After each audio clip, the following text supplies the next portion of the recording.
बिस्मिल्लाहिर्रहमानिर्रहीम। Class 9th आज हमारे लास्ट चैप्टर का लास्ट टॉपिक है, यानी आज हमारी बुक का लास्ट टॉपिक है और हमारी बुक जो है वो आज ख़त्म हो जाएगी।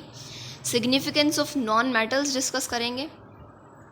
इसमें फ़र्दर हमारे पास 7-8 पॉइंट्स हैं, उनको देख लें पहले पॉइंट्स की हेडिंग्स को, उसके बाद बारी बारी इन सारे पॉइंट्स को देखेंगे। मेंटेनेंस ऑफ लाइफ में नॉन मेटल्स का क्या रोल है, structure of all living things, यानी जितनी भी लिविंग थिंग्स हैं उनका जो स्ट्रक्चर है उसमें नॉन मेटल्स पाई जाती हैं।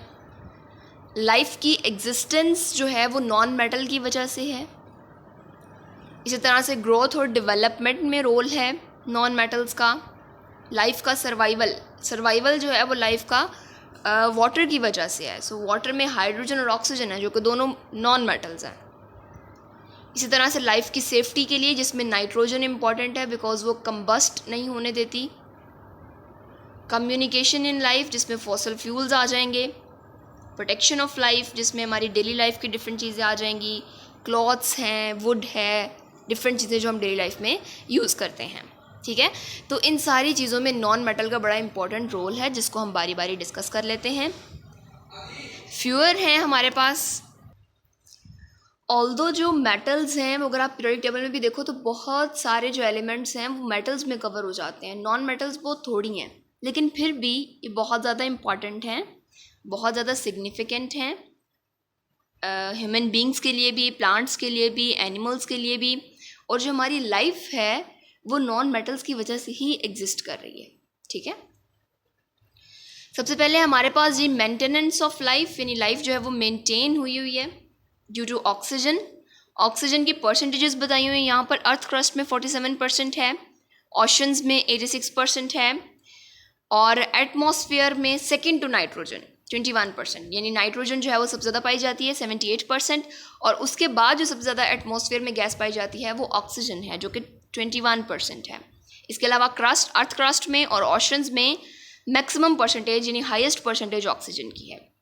तो इससे हमें ऑक्सीजन की इम्पॉर्टेंस का पता चलता है कि उसकी ओशंस में, अर्थ क्रस्ट में और एटमॉस्फेयर में परसेंटेज जो है वो बहुत ज़्यादा है। इसके अलावा डिफरेंट साइकिल्स चल रहे हैं जो कि मेंटेन कर रहे हैं लाइफ को। नाइट्रोजन साइकिल है, ऑक्सीजन साइकिल है, वाटर साइकिल है। ये साइकिल जो है ये एक स्पेसिफिक अमाउंट जो है, जिस तरह से आप अगर नाइट्रोजन की बात करो तो वो एटमॉस्फेयर में 78% है। अब नाइट्रोजन साइकिल है जो इस परसेंटेज को मेंटेन रखता है, क्योंकि नाइट्रोजन जो है वो उसको फिक्स करना है प्लांट्स ने। उन्होंने नाइट्रोजन कंटेनिंग मॉलिक्यूल्स बनाने हैं और उसके बाद नाइट्रोजन ने वापस एनवायरनमेंट में भी जाना है। नाइट्रोजन इस्तेमाल भी हो रही है और वापस एनवायरनमेंट में भी जा रही है। ये पूरा एक साइकिल चल रहा है, जिसके नतीजे में जो नाइट्रोजन की परसेंटेज है वो कांस्टेंट रह रही है एनवायरनमेंट में। जिस तरह से अगर वो 78% है तो वो 78% ही रहेगी। अगर ये परसेंटेज डिस्टर्ब हो गई तो उसकी वजह से बहुत सारे जो नेचुरल प्रोसेसेस हैं, नेचुरल साइकिल्स हैं, वो डिस्टर्ब हो जाएंगे। ठीक है, तो ये एक नेचर का आप कह लो मोजज़ा है कि उसने हर चीज़ को बहुत मेंटेन किया हुआ है। हर चीज़ जो है वो अपने साइकिल में है, मेंटेन्ड है, और इसी वजह से लाइफ मेंटेन्ड है अल्टीमेटली। तो यहाँ पर आपको oxygen cycle one of the example, जिसमें जो है प्लांट्स ऑक्सीजन को प्रोड्यूस कर रहे हैं और इस तरह से जो एनिमल्स हैं वो उसको यूटिलाइज़ कर रहे हैं। ठीक है, प्लांट्स जो हैं वो क्या करेंगे, सनलाइट लेंगे, फोटोसिंथेसिस का प्रोसेस होगा और ऑक्सीजन बनाएंगे यूजिंग कार्बन डाइऑक्साइड। ठीक है, और उसी तरह से जो ऑक्सीजन प्लांट से प्रोड्यूस होगी उसको एनिमल्स यूटिलाइज़ करेंगे। एनिमल्स का मतलब ह्यूमंस भी हैं, साइंटिफिकली ह्यूमंस भी, बायोलॉजिकली ह्यूमंस भी एनिमल्स में आते हैं। सो जो एनिमल्स हैं वो उस ऑक्सीजन को यूटिलाइज़ करेंगे फॉर रेस्पिरेशन। ठीक, प्लांट्स और एनिमल्स जो हैं वो दोनों रेस्पिरेशन के लिए ऑक्सीजन को यूटिलाइज़ करते हैं, लेकिन जो प्लांट्स हैं वो ऑक्सीजन को बनाते भी हैं through the process of photosynthesis. तो इस तरह से ऑक्सीजन की जो परसेंटेज है वो कांस्टेंट रह रही है। अब क्या हो रहा है कि ह्यूमन एक्टिविटीज़ की वजह से प्लांट्स जब कम हो जाएंगे तो अल्टीमेटली ऑक्सीजन कम हो जाएगी। ठीक है, फिर ब्रीदिंग प्रॉब्लम्स और रेस्पिरेटरी जो प्रॉब्लम्स हैं वो जन्म लेती हैं हमारे इन्वायरमेंट में। Next is the structure of all living things. सारी जो लिविंग थिंग्स हैं उनके स्ट्रक्चर में जो नॉन मेटल्स हैं वो बड़ी इंपॉर्टेंट है। जिस तरह से यहाँ पर आपको ह्यूमन बॉडी दिखाई हुई है। ह्यूमन बॉडी में ऑक्सीजन जो है वो 65% है, कार्बन 18% है, हाइड्रोजन 10% है, 3% नाइट्रोजन है और बाकी जो हैं वो अदर्स हैं, ठीक है, दूसरे एलिमेंट्स जो पाए जाते हैं हमारी बॉडी में। तो यही परसेंटेज आपकी बुक पे भी दी हुई है। एज इट इज़ आप लोगों ने ये परसेंटेज याद करनी है, MCQs के लिए इंपॉर्टेंट है। इसके अलावा जो सिग्निफिकेंस ऑफ नॉन मेटल है, ये इंपॉर्टेंट लॉन्ग क्वेश्चन है। इसी तरह से अगर हम प्लांट बॉडीज़ की बात करें तो उसमें भी सेलुलोज है, कार्बन, हाइड्रोजन, ऑक्सीजन जो है वो मेन कंपोनेंट है सेलुलोज का, ठीक है। तो सेलुलोज जो है वो ग्लूकोज का बना हुआ है, तो ग्लूकोज में भी अल्टीमेटली कार्बन, हाइड्रोजन और ऑक्सीजन प्रेजेंट है, ठीक हो गया। तो प्लांट बॉडीज़ में भी नॉन मेटल्स जो हैं वो बहुत ज़्यादा इंपॉर्टेंट है because that play role in the structure. Next हम बात कर लेते हैं एग्जिस्टेंस ऑफ लाइफ की। ये एज इट इज़ सीक्वेंस है, आप लोगों ने अपनी बुक पे इन पॉइंट्स पे हेडिंग्स कर लेनी है। मेंटेनेंस ऑफ लाइफ की सेकंड पॉइंट पे हमने किया structure of all living things, और थर्ड पॉइंट पे आप लोगों ने कर लेना है एग्जिस्टेंस ऑफ लाइफ। तो लाइफ की जो एग्जिस्टेंस है that is again due to oxygen and carbon dioxide. किस तरह से, अगेन वही बात जो मैंने आपको पहले पॉइंट में बताई थी कि प्लांट्स जो हैं वो ऑक्सीजन को प्रोड्यूस कर रहे हैं through the process of photosynthesis in the presence of carbon dioxide and sunlight, right. Carbon dioxide और सनलाइट के प्रेजेंस में, इसी तरह से को रिक्वायरमेंट हमारे पास क्लोरोफिल है, तो मेन चीज़ जो है जो इन्वायरमेंट से वो ले रहे हैं वो कार्बन डाइऑक्साइड है, ठीक है, और इस तरह से सनलाइट है। तो इसकी मौजूदगी में प्लांट्स जो हैं वो बना रहे हैं ऑक्सीजन, और एनिमल्स उस ऑक्सीजन को यूटिलाइज कर रहे हैं फॉर रेस्पिरेशन। तो इस तरह से एक साइकिल चल रहा है that is important for the existence of life, because अगर प्लांट्स ऑक्सीजन नहीं बनाएंगे तो अल्टीमेटली क्या होगा कि ऑक्सीजन कम हो जाएगी, उसकी परसेंटेज कांस्टेंट नहीं रहेगी। उसकी परसेंटेज कांस्टेंट ना रहने की वजह से ब्रीदिंग प्रॉब्लम्स और बहुत सारे प्रॉब्लम्स जिसके लिए बहुत सारे प्रोसेसेस जिसके लिए ऑक्सीजन ज़रूरी है वो नहीं हो पाएंगे। तो जो ऑक्सीजन और कार्बन डाइऑक्साइड है वो इम्पॉर्टेंट है for the existence of life, otherwise life exist नहीं कर पाएगी, ना ही प्लांट्स की और ना ही एनिमल्स की। Role in growth and development. Growth and development की अगर हम बात करें तो हमारे लिए इंपॉर्टेंट है मैक्रोमोलिक्यूल्स, जिसमें हमारे पास आ जाते हैं जी कार्बोहाइड्रेट्स यानी ग्लूकोज, स्टार्च वगैरह, और इसके अलावा प्रोटीन्स हैं, प्रोटीन्स इंपॉर्टेंट हैं जिसमें फर्दर जो कि अमाइनो एसिड से बने हुए हैं। लिपिड्स हैं, ये बड़े इंपॉर्टेंट हैं जिसमें फैट्स हैं, ऑयल्स हैं, और इसी तरह से न्यूक्लिक एसिड्स हैं जिसमें DNA है, RNA है, और वाइटामिन्स हैं, ठीक है। तो ये सारे मैक्रोमोलिक्यूल्स जो हैं they play very important role in growth and development. तो ये जो सारे मैक्रोमोलिक्यूल्स जिनकी मैंने अभी बात की, carbohydrates, proteins, fats, vitamins, water, milk, ये सब किसके बने हुए हैं? ये बने हुए हैं कार्बन के, हाइड्रोजन के, ऑक्सीजन के, नाइट्रोजन के। तो ये सारी क्या हैं? ये सारी नॉन मेटल्स हैं, ठीक है। सो नॉन मेटल्स जो हैं वो बड़ी इंपॉर्टेंट हैं for the maintenance of life, for the growth and development. उसके बाद हमारे पास आता है सर्वाइवल ऑफ लाइफ। सर्वाइवल की जब भी बात आती है तो वहाँ पर हम बात करते हैं वाटर की। सो water is composed of hydrogen and oxygen, ठीक है जी।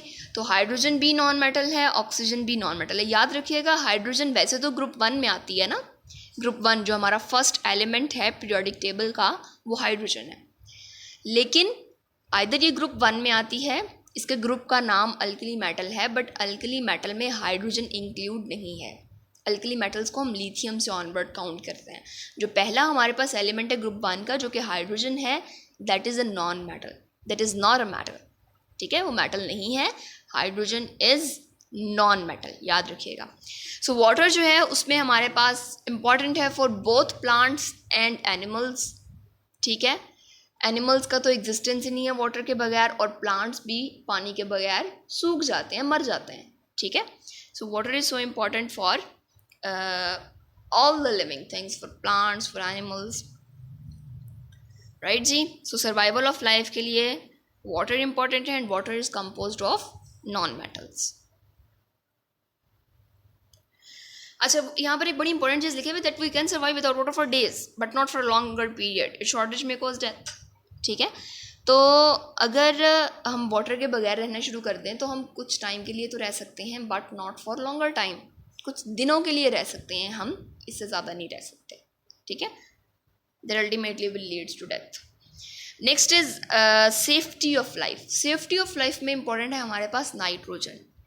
बिकॉज हमारे इन्वायरमेंट में नाइट्रोजन 78% है। ये इतनी ज़्यादा परसेंटेज नेचर ने ऐसे ही नहीं रखी हमारे एटमॉस्फेयर में नाइट्रोजन की। इसका रीज़न ये है कि जो नाइट्रोजन है वो कंबस्शन प्रोसेसेस को रोकती है, क्योंकि अगर नाइट्रोजन नहीं हो तो एक जो आप कह लो कि एक माचिस की जो तीली है उसके शोले से, उसके थोड़े से शोले से बहुत सारा ही आग लग सकती है, जो जिसको हम रोक ही नहीं सकते अगर नाइट्रोजन नहीं होगी तो। ठीक है, सो नाइट्रोजन जो है वो कंबस्शन प्रोसेस को रोकती है। ठीक है, यहाँ पर ये लिखा हुआ है कि it controls fire, otherwise all the things around us could burn with a single flame. एक सिंगल फ्लेम से सारी की सारी चीज़ें जल सकती हैं जो भी हमारे अराउंड हैं। तो ये नाइट्रोजन ही है जो कि फायर को कंट्रोल करती है, जो कंबस्शन प्रोसेस को प्रिवेंट करती है, और इसकी मैक्सिमम परसेंटेज पाई जाती है हमारे पास 78%। और इसके बाद जो सेकंड हाईएस्ट परसेंटेज है हमारे एटमॉस्फेयर में वो ऑक्सीजन की है जो कि 21% है। ये परसेंटेजेस हम फर्स्ट चैप्टर में भी पढ़ चुके हैं, एलिमेंट के टॉपिक में भी। Next is communication in life. Communication जो है that is possible through the fossil fuels. Fossil fuels अब क्या है जी? The remains of dead plants and animals. जो रिमेन्स हैं डेड प्लांट्स और एनिमल्स के, जो कि बरी हो जाते हैं जब अंडर द अर्थ, तो उसके बाद आफ्टर मिलियंस ऑफ ईयर्स वो कन्वर्ट होना शुरू हो जाते हैं into coal, into petroleum, into natural gas, जिनको दैन हम ड्रिल करते हैं, उनकी डिस्टिलेशन करते हैं, उनके फ्रैक्शंस को अलग अलग करते हैं जो चीज़ हमें चाहिए होती है।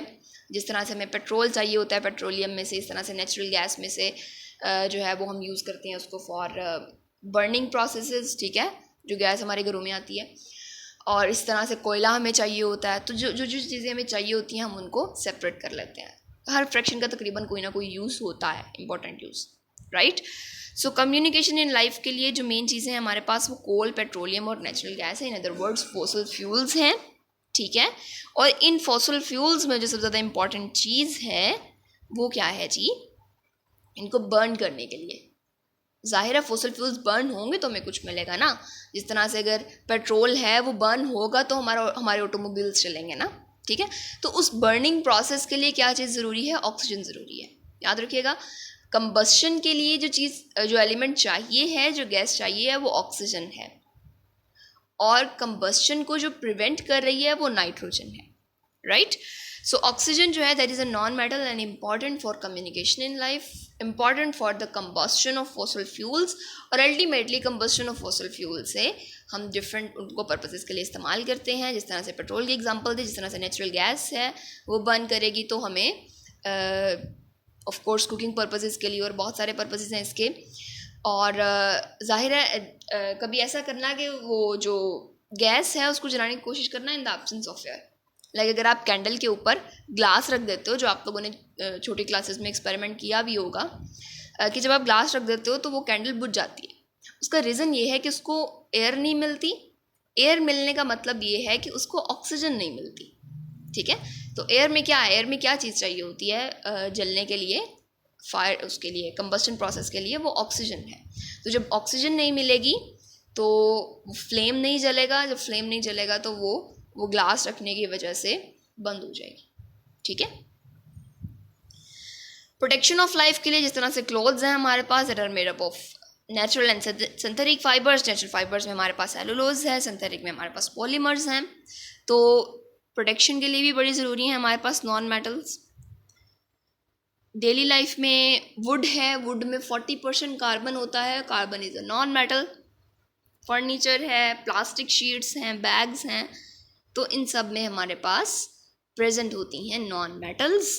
तो अल्टीमेटली नॉन मेटल्स जो हैं वो हमारी डेली लाइफ में भी बहुत इंपॉर्टेंट हैं, with in addition to survival, maintenance, growth and development and structure. ठीक है, उन सारी चीज़ों के साथ साथ हमारे लिए ये डेली लाइफ में भी इम्पॉर्टेंट है। Pesticides, insecticides, fungicides and germicides, these are also consist of non metal. So pesticides जो हैं जो पेस्ट को किल करेंगे, ठीक है, और इंसेक्टिसाइड्स जो हैं जो इंसेक्ट्स को किल करेंगे, फंजीसाइड्स फंगस को, ठीक है, और जर्मिसाइड्स जो जर्म्स को किल करेंगे, यानी वो micro organism that are harmful for us. So आप लोगों ने लर्न करना है जी सिग्निफिकेंस ऑफ नॉन मेटल, और इसी के साथ हम अपनी बुक का इख्तिताम करते हैं। ठीक है जी, थैंक यू।